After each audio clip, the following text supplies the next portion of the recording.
Գյորջյան Կասկադ 60 ամիս փուլային վճարում բազմաթիվ առավելություններ։ Կարծում եմ, որ քանի որ մեր գործընկերները հիմնականում մոտեցան, կարող ենք սկսել։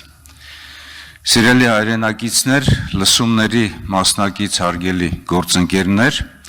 հիմք ընդունելով Ազգային ժողովի կանոնակարգ սահմանադրական օրենքի, Ազգային ժողովի աշխատակարգի պահանջները, Ազգային ժողովի Հայաստան խմբակցության նախաձեռնությամբ շրջանառության մեջ է դրվել Ազգային ժողովի հայտարարության նախագիծը եւ այսօր այն լրացնելու համար հրավիրվել են խորհրդարանական լսումներ Հայաստանի Հանրապետությունում առկա քաղբանտարկյալների եւ նրանց խախտված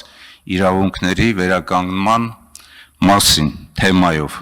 Ինչի կապակցությամբ մենք մեր շնորհակալությունն ենք հայտնում բոլոր ներկաներին հրավերն ընդունելու եւ լսումներին մասնակից դառնալու համար։ Անկասկած լսումների թեման այնքան ակնհայտ, տեսանելի, անհերքելի ու ահագնացող է, որ թեև մեր գործընկերներից շատերը,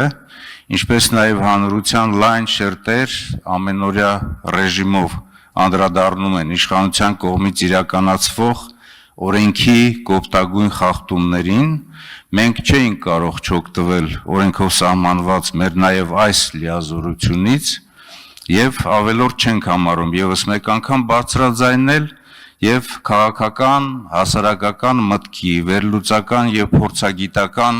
գնահատականների, նաև իրավական հիմքերի առկայությամբ ներկայացնել այն խնդիրները, որոնք այսօր ծանր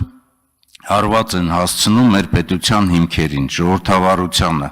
եւ ավելի ծանր հարված են հասցնում առանց այն էլ տիրող ցածր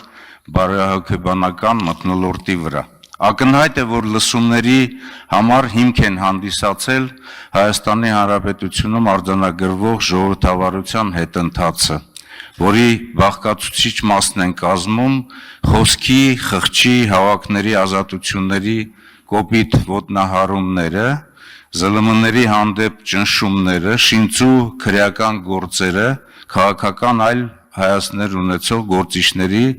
եւ քաղաքացիների նկատմամբ։ Ընտրովի արդարադատությունը, որը դրսևորում է, ինչպես մենք տեսնում ենք, անարդար դատավճիռներով, աննախադեպ թվով քաղաքական բանտարկյալների առկայությամբ։ Այսօր իշխանությունը վերածվել է քաղաքական հետապնդումների, հալածանքների եւ հաշվեհարդարի բացահայտ գործիքի։ Իշխող վարչախմբի գործողություններն ուղղված են երկրում վախի մթնոլորտ սերմանելուն, իշխանությունն ամեն գնով պահելուն, որոնք հանգեցնելու են իրավական պետության հիմքերի խաթարմանն ու սահմանադրականության վերջնական տապալմանը։ Հարգելի հայրենակիցներ, կարևորելով լսումների թեման, անկասկած մենք նաև քննարկումներ ենք ունեցել մեր գործընկեր պատիվ ունեմ խմբակցության հետ։ Թեման քննարկվել է նաև Ազգային ժողովի պետաիրավական հանձնաժողովում։ Մենք հրավիրել ենք Հայաստանի Հանրապետության գլխավոր դատախազին եւ ինչպես բոլորը տեղյակ եք, որ նա ներկա չի լինելու, չնայած որ դատախազական վերահսկողության շրջանակներում ամենաառաջին պատասխանատուն հենց ինքն է հանդիսանում միջազգային կառույցների ներկայացուցիչների։ Եվ այստեղ ներկա է Հայաստանի Հանրապետությունում ԱՄՆ դեսպանության քաղաքական ներկայացուցիչը։ Եվ այսօր ներկաներից յուրաքանչյուրը կարող է հանդես գալ իր նկատառումներով, իր գնահատականներով, իր առաջարկություններով։ Հարգելի հայրենակիցներ,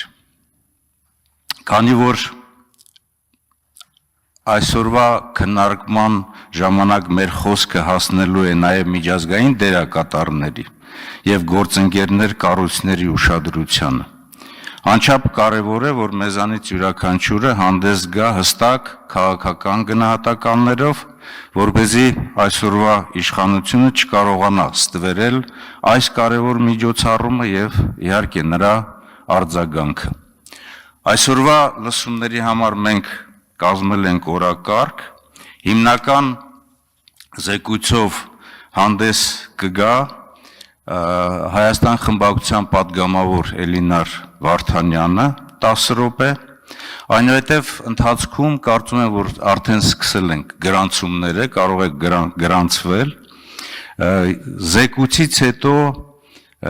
հարցերի համար մինչև 2 րոպե է նախատեսվում եւ 3 րոպե պատասխան։ Երբ որ անցնենք մտքերի փոխանակման համար նախատեսված է մինչև 5 րոպե։ Մենք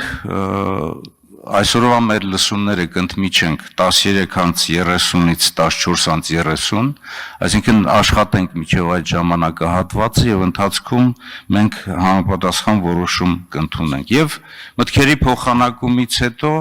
մենք կամփոփենք։ Եզրափակիչ ելույթով նորից հանդես կգա Էլինար Վարդանյանը եւ ամփոփիչ խոսքով հանդես կգամ կամ ես կամ մեր Հայաստան խմբակցության քարտուղար Արծվիկ Մինասյանը։ Եթե այլ առաջարկություններ չկան, ապա խոսքը տանք Հայաստան խմբակցության պատգամավոր հիմնական զեկուցող Էլինար Վարդանյանին։